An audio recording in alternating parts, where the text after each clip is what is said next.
Hello everyone, welcome back to my YouTube channel. If you're new here, please subscribe. तो आज हम करेंगे VAE 181 पर्यावरण अध्ययन पर क्षमतावर्धक अनिवार्य। इसमें आज हम कुछ इम्पॉर्टेंट क्वेश्चन लेंगे जो कि एग्ज़ाम में आ सकता है, एग्ज़ाम के लिए बहुत ज़रूरी क्वेश्चन। इसका एग्ज़ाम 16 को होगा और 50 मार्क्स का होगा और ये MCQ बेस्ड रहेगा। ओके गाइस, तो हमारा फर्स्ट क्वेश्चन है ग्रीन हाउस गैस की सांद्रता बढ़ने से क्या होता है। तो ग्रीन हाउस गैस की जब सांद्रता बढ़ती है तो उसे हम भूमंडलीय तापन या ग्लोबल वार्मिंग कहते हैं। तो अगर ऐसा क्वेश्चन आएगा तो आपको इन दोनों में से कोई एक ऑप्शन दिया रहेगा, जिसमें से और 3 कुछ अलग अलग दिए रहेंगे, तो आपको उसमें से करेक्ट ऑप्शन चूज करना पड़ेगा। नेक्स्ट है हमारा जीवाश्म ईंधन से हमें किस प्रकार की ऊर्जा प्राप्त होती है। तो जीवाश्म ईंधन से हमें परंपरागत ऊर्जा प्राप्त होती है। नेक्स्ट है हमारा सौर ऊर्जा किस श्रेणी की ऊर्जा के रूप में आते हैं। तो सौर ऊर्जा जो होता है वो हमेशा गैर परंपरागत ऊर्जा होता है। ये मैंने बहुत बार, ये क्वेश्चन बहुत इम्पॉर्टेंट है तो ये मैंने बहुत बार करा भी चुका है। तो ये जो होता है वो हमेशा गैर परंपरागत ऊर्जा के रूप में ही होता है और गैर परंपरागत ऊर्जा की श्रेणी में आता है। नेक्स्ट है हमारा जैव अपहरण को रोकने के लिए किस अधिनियम में प्रावधान है। तो जैव अपहरण को रोकने के लिए जैव विविधता अधिनियम जो कि 2000 में लागू किया गया था, ये अधिनियम जैव अपहरण को रोकने के लिए किया गया था।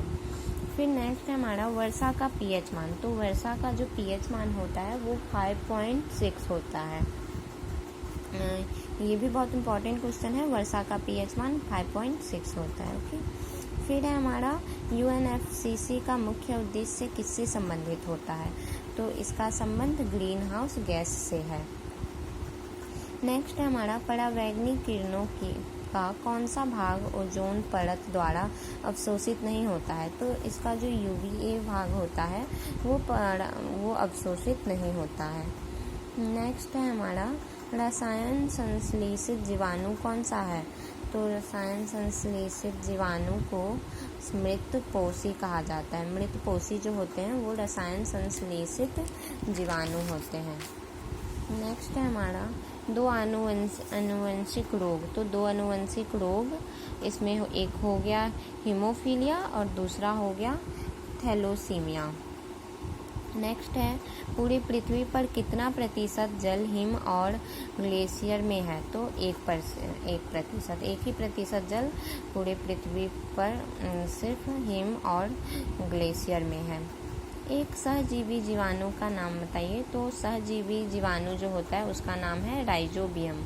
अगर ऐसा क्वेश्चन आता है कि सहजीवी जीवाणु के नाम बताइए तो इसमें अगर 4 ऑप्शन दिया रहता है तो राइजोबियम आपका करेक्ट आंसर होगा। नेक्स्ट है एक नाइट्रिक कण जीवाणु का नाम बताइए। तो नाइट्रिक कण जीवाणु का आपका जो जीवाणु होता है उसका आंसर हो गया एजोटोबैक्टर। नेक्स्ट है 2 नील हरित शैवाल का उदाहरण है। तो 2 नील हरित शैवाल का उदाहरण है एनावीना और स्पाइरुलाइना। नेक्स्ट है 5 नंबर क्वेश्चन नाइट्रोसोमोनास जीवाणु अमोनिया को किस में रूपांतरित कर देता है। तो ये नाइट्रेट में रूपांतरित कर देता है। ये इसको समझने वाली बात है कि नाइट्रोसोमोनास जीवाणु अमोनिया को हमेशा नाइट्रेट में ही रूपांतरित करेगा। नेक्स्ट हमारा जीव मंडल में नाइट्रोजन का प्रमुख भंडार क्या है। तो जीव मंडल में नाइट्रोजन का जो प्रमुख भंडार होता है उसको हम सेल कहते हैं। नेक्स्ट है हमारा जल ऊर्जा किससे संचालित होता है। तो जल ऊर्जा हमेशा जल चक्र से संचालित होता है। नेक्स्ट है किसी पारिस्थितिकी तंत्र में आग लगने के बाद होने वाला अनुक्रम कौन सा है। तो वो पारिस्थितिकी तंत्र में अगर आग लगता है तो वो जो अनुक्रम होता है वो दूसरा अनुक्रम होता है। किसी नए पारिस्थितिकी तंत्र में उगने वाले पहले पादप को क्या कहा जाता है? तो उसको अग्रणी प्रजाति कहा जाता है। जो किसी नए पारिस्थितिकी तंत्र में पहले पादप उगता है उसे हम अग्रणी प्रजाति कहते हैं। नेक्स्ट है नवीकरणीय या संसाधन का उदाहरण कौन कौन से हैं? तो नवीकरणीय उदाहरण है वन, चारागाह, वन्य जीव, जलीय जीव।